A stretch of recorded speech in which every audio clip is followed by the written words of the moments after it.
सर्वप्रथम आप सभी को गणतंत्र दिवस की हार्दिक शुभकामनाएं। आज मैं इस उपलक्ष्य में डॉक्टर अशोक चक्रधर की एक कविता सुनाता हूं, जिसका शीर्षक है 50वां राष्ट्रीय भ्रष्टाचार महोत्सव। पिछले दिनों 50वां राष्ट्रीय भ्रष्टाचार महोत्सव मनाया गया। पिछले दिनों 50वां राष्ट्रीय भ्रष्टाचार महोत्सव मनाया गया।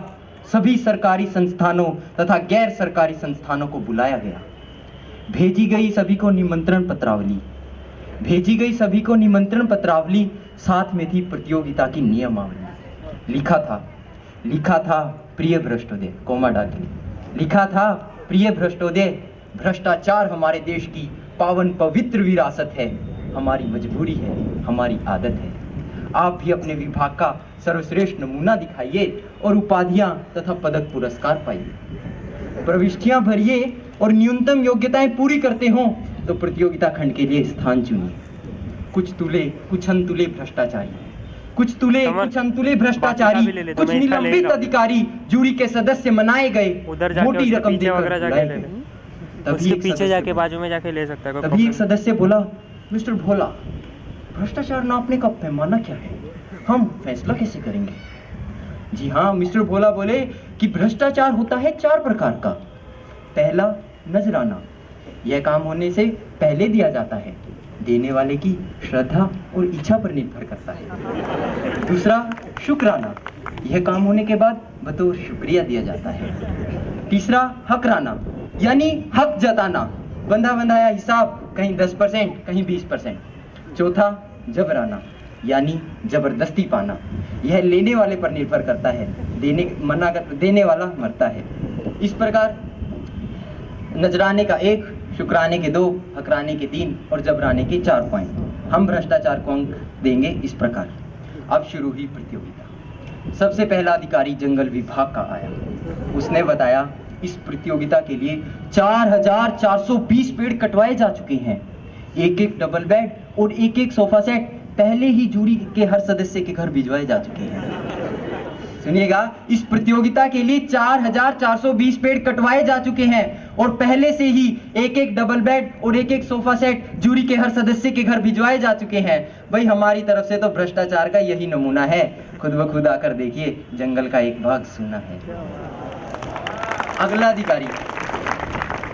अगला अधिकारी पीडब्ल्यूडी का आया।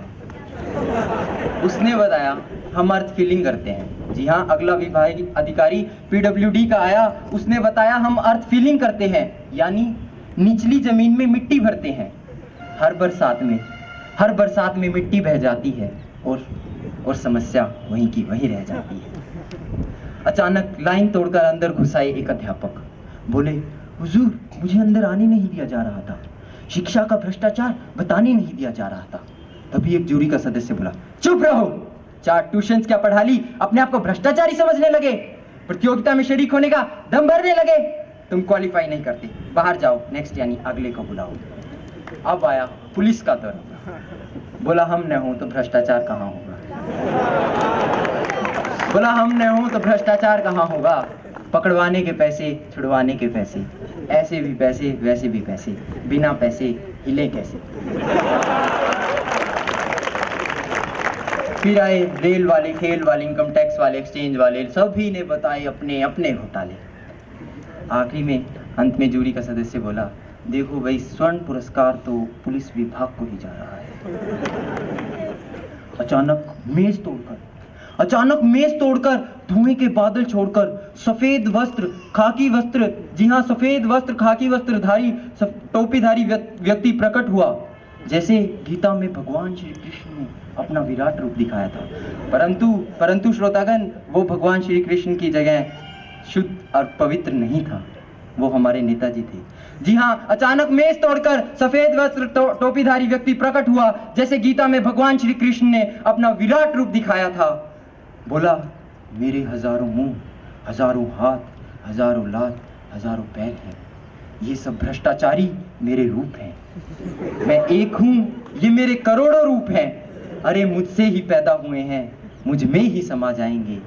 जी हाँ, मुझसे ही पैदा हुए हैं, मुझ में ही समा जाएंगे।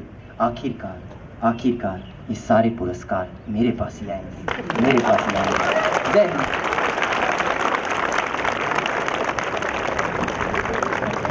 Thank you for the splendid poetry.